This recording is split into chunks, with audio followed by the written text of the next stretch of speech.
What really happens when you take a loss, right? The number one thing that happens is that you start blaming yourself.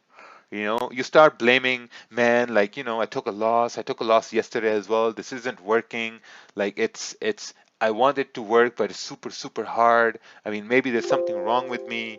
I mean, at the same time, you're angry at the market. And when you're angry at the market, that results in revenge trading you know because I remember when I first started and I was winning trades the first month and a half, and then I started learning newer things. So I deviated from my original plan and started learning new things.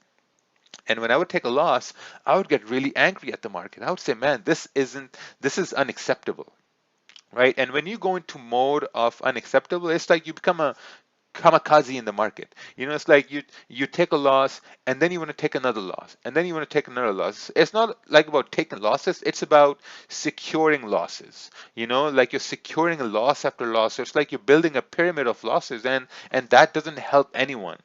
So whenever you're taking loss, you just need to just relax and just be cool. But at the same time, when you take a bad trade, you also feel like, like maybe I'm stupid, maybe I'm dumb, it's not working. The only reason these things don't work is because after you take a loss, you don't step back and take a look at things logically. Like, okay, what did go wrong? What did I miss? These are really important. And the number one thing that I noticed people would do was they would blame the community or the crowd. They would say, now this happens to a lot of people in this webinar here too. Like when you take a trade, or let's say when you're in a trade, right? Let's say you're in a sell and you come to a webinar or you come to a group chat and you start looking at messages. And if you're in a sell and when someone says it's a buy, or when you have a group of people saying it's a buy, or maybe like, someone like me who says it's a buy, and you close your sell and you take a buy, and then you lose the trade. Now what happens is, now once you've lost the trade, you start blaming everyone around you. And that blame comes from the fact that, okay, man, I had the correct bias, but I followed these guys. These guys were saying this is going to be a buy, and I was in a sell, and I closed my sell and took a buy, and I took a loss. So that's not being confident enough in your own analysis. Because the thing is, no matter how good Ted is, or I am, or some other person is, I mean, we will have our bad days too. There has been times where I have been wrong and someone really, really new has been right. And I've acknowledged that. So you can't blame community. You have to see that, okay, how confident was I in my analysis, or did it really make sense? And I can guarantee you 100% of the time, whenever you take a trade, you are very confident in your analysis, and you have to let it play out. Because if you take an independent trade, and if you close that trade and take a different trade based on someone else's opinion, or based on what a group is doing as a whole, and you lose that trade, then, well, number one thing is you didn't know why you entered the trade. Number two thing is, I mean, you didn't understand market structure, or you didn't understand what was really going on. Okay, so someone is being a retard over here. So I'm just gonna disable the participant. Okay, perfect. Um, Next thing is, when you take a loss, is you feel emotions like depression, anxiety. This mainly comes from after you've taken a string of losses. I remember a time, it was a very, very dark time, I couldn't win a trade. If I would win a trade, now maybe some of you are going through this time. Like when you'd win a trade, it would be on a very, very small lot. Like you open the charts, you come through the charts, you've taken losses the previous day, and you're like, okay, you know what, I'm gonna take a 1 cent. I'm going to take a 1 cent lot, and I'm going to take a 1 cent trade. And you take a 1 cent trade and you win the trade. You're like, oh, perfect, I won this trade. And now you're like, okay, perfect, I won this trade. Now I'm going to go in and now I'm going to open my regular lot, and I'm going to take that trade. And when you take a regular lot trade, you lose the trade. And now not only you've won a trade previously, but on a very, very small lot, which equated to a small monetary gain, but now you've taken a second trade with a regular lot size, and now your loss is way bigger than that small win you had.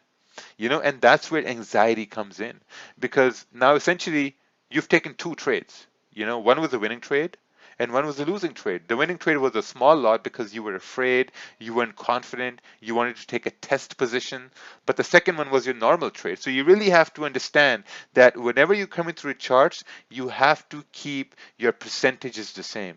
You have to keep your lot sizes the same. You cannot change your lot sizes, because once you start changing them over and over again, you're going to start feeling, emotions like anxiety, depression. There's going to be fear in the market, so it's really, really, really important that, I mean, I would say don't go into taking test trades, because your test trades is still one trade. A trade is a trade, whether it's on a 1 cent lot or in a 100 lot. Like someone, if you can take a 1 cent lot trade and someone on the other end is taking a 1 lot trade, it's the same move, it's the same candle, and it's the same pips. The outcome is different, right? The only difference is that you took it on a very, very small lot because you were fearful or you wanted to test the market. And then the second trade you took with a normal lot and you lost the trade, right? So it's really important when you do take a loss, try taking a loss on a consistent lot size, and then when you do take a loss, just step back and see that, okay, how could I have done this differently? You know, um, Again, the other thing is like you don't understand market structure. There's not enough education, and like the thing is like when you don't understand market structure, this means that you took a trade based on someone else's idea. Like if you're a new trader and you just execute based on someone else or based on an analysis that someone else sent, which you don't really understand, but it looked good to them and it looked good to you now just because like maybe they're somewhat better or they have more experience. That's the wrong mentality to have, because that means you don't have enough education to understand why the trade was taken, or maybe you haven't spent enough time watching a certain thing to take that trade. Like sometimes what happens is like now there are candles, right? So if you're looking at a, let's say that if you're looking at a candle that closed bearish with no wick at the bottom, now if someone who's experienced, they would say, well, even though if the trend is down and the candle has no wick at the bottom, this may mean that there's no range for the next candle to go down, so it might go up. Or someone who's new, they might say, well, the candle is still bearish and, I'm going to take a sell and candle will go down. And what if the next candle, it wicks down and starts to go up? So that's the kind of experience you get in the market. Because if you take a sell over here multiple times, right? Let's say if this happens multiple times, you take a sell, or if a candle closes bullish with no wick at the top, you take buys multiple times, and you see that, okay, well, I've done this multiple times, and price has really moved. Let's say price has moved the opposite way almost, like maybe 60% of the time. So maybe now, based on my experience, this is not a good position to take. Now you're gaining experience. Now you're gaining some sort of confidence. Now you understand that, okay, you know what? I've seen this happen a lot of times and my stops have been hit. So maybe when candles close with no wicks at the bottom or the top, maybe I want to, like, ignore that. Maybe I want to see how the next candle performs. So the more you look at the charts, the more you make notes, mental notes, the better you're going to get. And the best thing to do after you take a loss is to just like sit back and watch what was there that's something you missed, right? So what we're going to do is we will talk about things to do when you take a loss, right? What are some of the most important things